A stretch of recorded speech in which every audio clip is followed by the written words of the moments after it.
Apa saja, sikap bakti anak setelah orang tua wafat, inilah 9 amalan, yang mesti dikerjakan anak, agar orang tuanya bahagia di alam barzakh. Pertama, melaksanakan janji dan wasiat orang tua. Diriwayatkan Abu Daud dari Malik bin Rabi'ah As-Saidi. Ketika kami duduk bersama Rasulullah, datanglah seorang dari kabilah Bani Salamah dan bertanya, "Wahai Rasulullah, apakah ada bakti yang tersisa, untuk kedua orang tuaku, yang dapat aku lakukan setelah mereka meninggal?" Beliau menjawab, "Ya, mendoakan mereka, menunaikan janji mereka, menyambung tali silaturahmi, yang pernah mereka lakukan, dan memuliakan teman mereka. Kedua, berdoa dan memohon ampun untuk orang tua." Dari Abu Hurairah, Rasulullah bersabda, "Sesungguhnya Allah mengangkat derajat, bagi seorang hamba yang saleh di surga." Dia bertanya, "Tuhanku, dari mana ini?" Allah menjawab, "Permohonan ampunan anakmu untukmu." Ketiga, menyambung tali silaturahim. Diriwayatkan Imam Muslim dari Ibnu Umar, Rasulullah bersabda, "Sesungguhnya, termasuk kategori berbakti yang paling baik, adalah seseorang menyambung tali silaturahim, dengan keluarga teman bapaknya setelah dia meninggal dunia." Keempat, bersedekah atas nama orang tua. Ini diriwayatkan Bukhari Muslim, An-Nasai dan Abu Daud dari Abdullah bin Abbas. Bahwasanya Sa'ad bin Ubadah bertanya kepada Nabi, "Ibuku meninggal dunia. Apakah akan bermanfaat baginya apabila aku bersedekah atas namanya?" Beliau menjawab, "Ya." Dia berkata, "Aku memiliki sebidang kebun. Aku mempersaksikanmu, bahwa aku menyedekahkannya atas nama ibuku."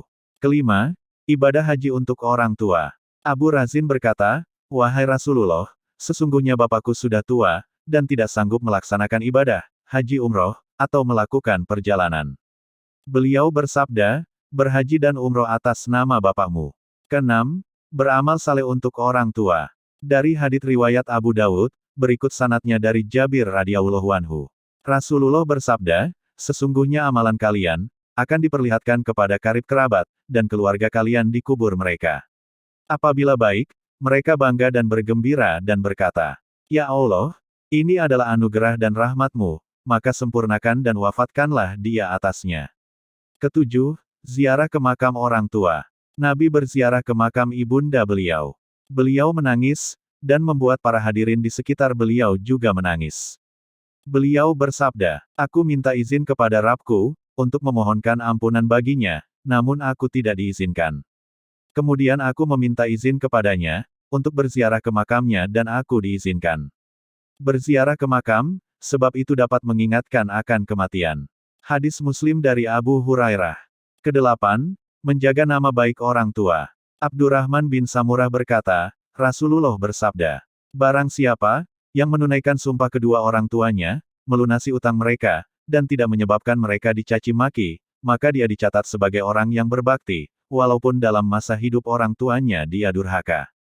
Kesembilan, puasa atas nama orang tua. Diriwayatkan dari Abdullah bin Buraidah, dari bapaknya berkata, seorang wanita datang menghadap Nabi dan berkata, "Sesungguhnya, ibuku memiliki utang puasa 2 bulan." Beliau bersabda, "Berpuasalah atas nama ibumu." Dia berkata lagi, "Sesungguhnya, ibuku belum menunaikan ibadah haji." Beliau bersabda, "Kerjakanlah ibadah haji atas namanya." Dia berkata lagi, "Aku pernah menyedekahkan budak wanita kepadanya." Beliau bersabda, "Allah telah memberimu pahala karenanya, dan sekarang mengembalikannya kepadamu sebagai warisan."